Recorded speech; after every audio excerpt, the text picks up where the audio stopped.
This video is sponsored by Ram Ram Group of Companies, co-sponsored by Nature House and भैया G silver coated इलायची। Samajwadi party के राज्यसभा सांसद रामजीलाल सुमन ने राणा सांगा पर एक विवादित बयान दिया है। उन्होंने कहा है कि राणा सांगा ने देश के साथ गद्दारी की थी। राणा सांगा ने ही बाबर को आमंत्रित किया था देश पर हमले करने के लिए। तो ऐसे में राणा सांगा पर जो बयान दिया है रामजीलाल सुमन ने, वो तूल पकड़ता हुआ दिखाई दे रहा है। उनका कहना है कि राणा सांगा ने ही देश के साथ गद्दारी की थी और उन्होंने ही बाबर को देश पर हमले के लिए आमंत्रित किया था। इस पर भाजपा समेत कई दलों के नेताओं की तीखी प्रतिक्रिया भी अब देखने को मिल रही है। भारतीय जनता पार्टी के पूर्व सांसद रहे बृजभूषण शरण सिंह ने कहा है कि सपा के कुछ नेताओं में दैत्र शुक्राचार्य की आत्मा घुस गई है।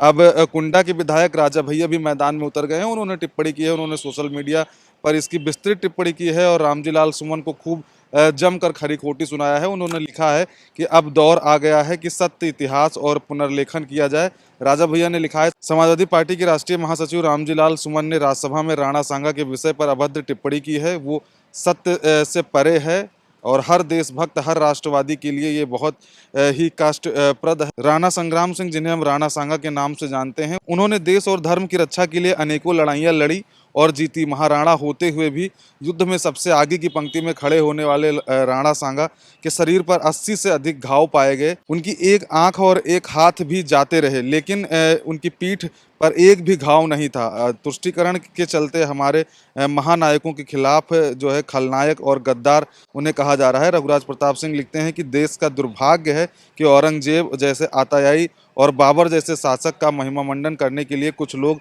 अपने ही महानायकों को छोटा दिखाने की होड़ में लगे हैं।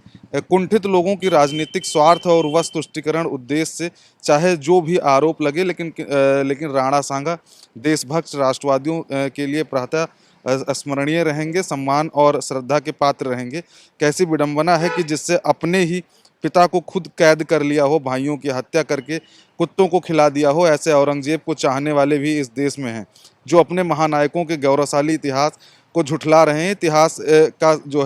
इतिहास के सत्य पुनर्लेखन का युग आ चुका है। अब इतिहास को एक बार दोबारा लिखा जाना चाहिए। जो राणा सांगा थे, राणा सांगा ने देश के लिए उन्होंने तमाम सारी लड़ाइयाँ लड़ी और जो है देश को उन्होंने जीत दिलाई।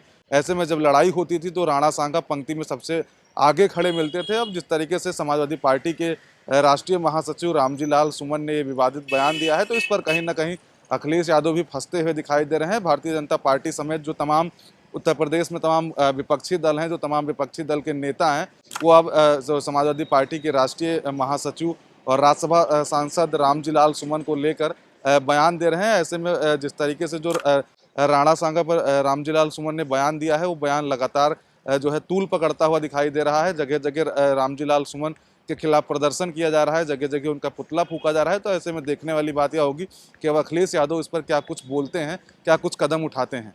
कैमरा पर्सन हरीश के साथ Krishna Mishra, Khabar Chowk, Lucknow. New public inter college Lucknow, admission open. For more information call 0522 282232 और 7755 089585।